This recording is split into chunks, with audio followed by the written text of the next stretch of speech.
Hello ladies and gentlemen, my name is Dietrich and this car behind me is a Volvo XC60 Recharge Ultimate. And it is a relatively small fish playing in a pretty big pond, going up against much more established automakers with greater resources, and in a lot of ways that kind of shows. However, over the last 3 days that I've spent with this car, I have found it to be a bit like a very physically attractive person with a foreign accent. Enchanting, mysterious, beguiling, and yes, a bit bedeviling. So today we're going to go over it and review it, and I'll show you some of the details that make me feel all the feelings I have for this car. We're going to look at the powertrain, we're going to have a look at the exterior styling, we'll measure out the cargo space, we'll have a look at the interior room, the convenience features, and of course, being a Volvo, the safety features. And as always, if some of it sounds interesting to you and some of it really doesn't, check the description for timestamps. So we will start under the hood, and this is a Volvo XC60 Recharge, so it is a plug-in hybrid model. What we have here is a 2-liter gasoline engine with a turbocharger and an electric motor and some batteries. This all adds up to a combined output of 455 horsepower and 523 torque. Just to be clear, I'm sure most of you know this, but this is a plug-in hybrid, so you can put gas in and just run it off of the gasoline engine, or you can plug it in right there in the front flank by the driver's side and charge the battery. Volvo say that it will go up to 32 miles on a full battery charge. I got 33 out of it last night on a highway drive where I was going over 70 miles per hour for a lot of the time. So I was pretty impressed with the electric range on the car, and it does get very good fuel economy. It's rated 28 miles per gallon if you never plug it in, and 63 mpge. That's kind of a comparison number, but if you plug it in and charge it a lot, you will get that. All of this is hooked up to an 8-speed automatic transmission, which does its job very well. It's very smooth. It's never really in the wrong gear. The powertrain is very, very smooth. No complaints from me about that. The 8-speed automatic in this Ultimate model is controlled with the Aurafor's crystal shift knob, which is amazing. I love that. It's a great little touch and something that you really don't get from the other automakers. BMW will sell you a crystal shift knob, but it's nowhere near as cool as the one in this Volvo. Another thing I want to point out is look how high this hood opens. This is kind of a Swedish car thing. The old Saabs with the clamshell hood did the same thing. They get out of the way to make the engines easier to work on. Feel free to put your jokes about Swedish reliability in the comments. It rolls off my back like water off a duck. But overall, very good powertrain on this plug-in hybrid Volvo. I've been very happy driving it around, and if you do have a full battery charge, it is very, very fast actually.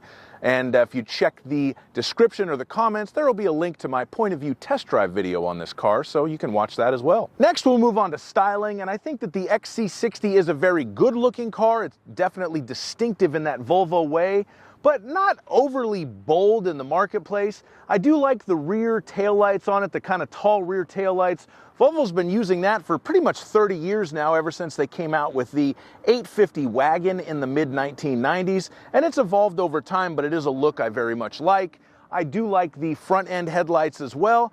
Overall, it is a very good-looking car, but again, it's a clean styling, nothing very bold or aggressive about it.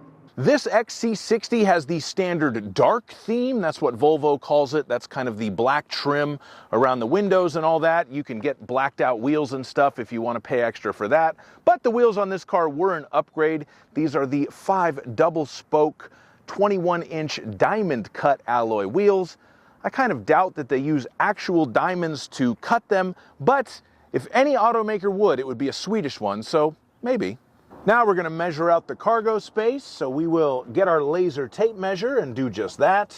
The length of the rear cargo area from the back of the cargo area to the bottom of that back seat is 3 feet. The width of the cargo area at its widest point from there to right there, 4 feet and 3 inches. The width of the cargo area at its narrower point from right there to right there, 3 feet and 9 inches. The length of the cargo area with the back seat folded down, 5 feet and 5 inches approximately, and I say approximately because that is the measurement to the back of that front seat, so it depends on where you have that set. But it is a very nice flat load floor in the Volvo XC60. So kudos to them for that. The height of the cargo area right there at the cargo opening is 2 feet and 4 inches. And if you need to lift something into the back of your XC60, you will need to lift it 2 feet and 7 inches off the ground, unless you got the optional air suspension and you push this button right here to lower it down. And now you only have to lift your cargo 2 feet and 4 inches to get it into the back of your XC60. And if we look under here, that is where the big battery is. We have a little bit of storage. That's probably an air compressor pump. No spare tire in this car. Let's see what's under this. I can't take that out, and I don't really want to break anything. So that is the cargo area in a Volvo XC60. Now we're going to measure out the passenger room, and for this test I use myself. I'm 6'5", so let's see if I can sit behind myself in an XC60.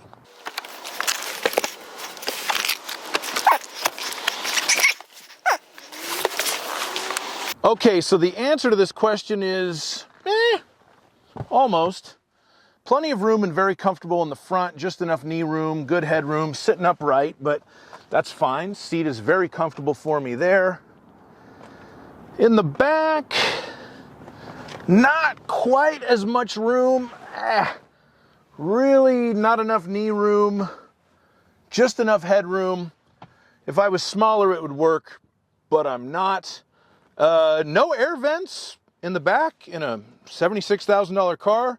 We do have a couple of USB-C ports for charging, and just to get the temperature right, since it is a Volvo, we do have a built-in child booster seat for safety for your smaller children.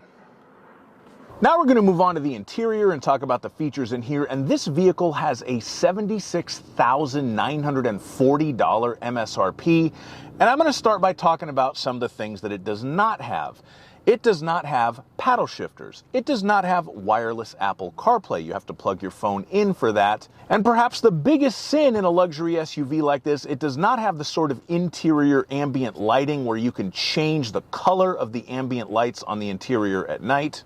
Even with the Ultimate package with its interior high-level illumination, that just kind of lets you change the brightness and the intensity of it, but not the color. This vehicle is equipped with the optional air suspension. That's an $1,800 option, but there's no obvious switch to change the height and show off for your friends. You have to go in the screen and either put it in off-road mode to raise it up or power mode to lower it down. It's not there to be a gimmick, it's there to be functional, and it does make the ride very, very smooth, and it does allow for height adjustment if need be. Even though you don't have wireless Apple CarPlay, you do have Google Maps and voice controls built in, which in my estimation work very well, but you only get that for 4 years, so if you buy one of these when it's out of warranty, I think you're going to have to pay for the data hookup to make all that stuff work. This vehicle does have the Bowers and Wilkins premium audio system. That's a $3,200 option. And for my money, that is not worth it. It's really not that great of a system. You can do various adjustments to try to make it sound like you're in a concert hall or a jazz club or whatever. But quite frankly, the $995 Bose sound system in the Porsche Macan that I drove last week is better than this Bowers and Wilkins. So I would just stick with the standard Harman Kardon that you get with the Ultimate model. I am a big fan of the matte lime wood decor. That is the linear lime wood that's in here. It does look beautiful. It's clearly genuine wood, and I just love the design of the cockpit in here. Ditto to the Napa leather ventilated seats with the little Swedish flag on them. If you want amazing leather in your car, buying a Swedish car is always a good way to get that, and this car is no exception. The Ultimate Edition also includes a heads-up display, but it's really not the best heads-up display I've ever used. I find the type and the icons on there to be a little small for it to be genuinely useful, but it is there, it's just not that great. The Ultimate also includes the 360 surround view camera. That does work pretty well to show you where you're going in a tight spot or when you're parking the vehicle. One other interesting little touch is you can fold down the headrests through the touchscreen when you get the Ultimate package, just like a 1992 Mercedes-Benz 300e in that regard. But overall, I really do love the interior on this car, regardless of what features it does or doesn't have. It's just such a clean place to spend time, and I think that Volvo did a fantastic job with the design on it, and it really makes it to be a very unique and likable car. So I'm a big fan of it from that perspective. Now we'll move on to safety features, and this being a Volvo, you would expect it to have a lot, and it does, although nothing overly remarkable for the class. You do get the blind spot information system, which is the blind spot monitors in the side mirrors, and it can also correct your steering if it thinks you're going to merge into another car. And you get rear cross traffic alert so that it will beep at you if it thinks that you're going to hit a car coming crosswise when you're in reverse. It can also apply the brakes in that situation.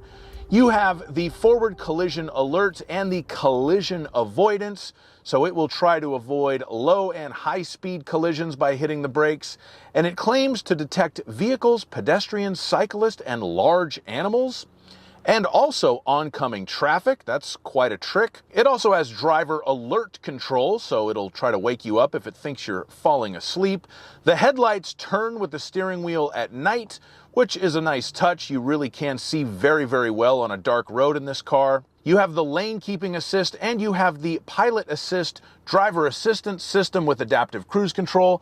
This is not a self-driving system. You still need to watch the road and keep your hand on the wheel, but it is a very, very, very good adaptive cruise control with a lane following assist system, and I will put a link to how to use it in the description of this video. Thank you so much for watching my review of this Volvo XC60 Recharge Ultimate. Despite the high price tag, I really find this car to be very attractive, and it has pretty much jumped to the top of my favorite cars in the luxury SUV compact space. I love it, quite frankly. Is it perfect? Absolutely not. But it is unique, and it's very comfortable, and it's very nice looking, and it's very nice to drive. And if you plug it in, it gets great gas mileage, so what else do you want out of life? If you agree with me, please leave me a comment. If you don't agree with me, please also leave me a comment. And whether or not you agree or disagree, please like my video, subscribe to my channel, and have a fantastic day. Bye-bye.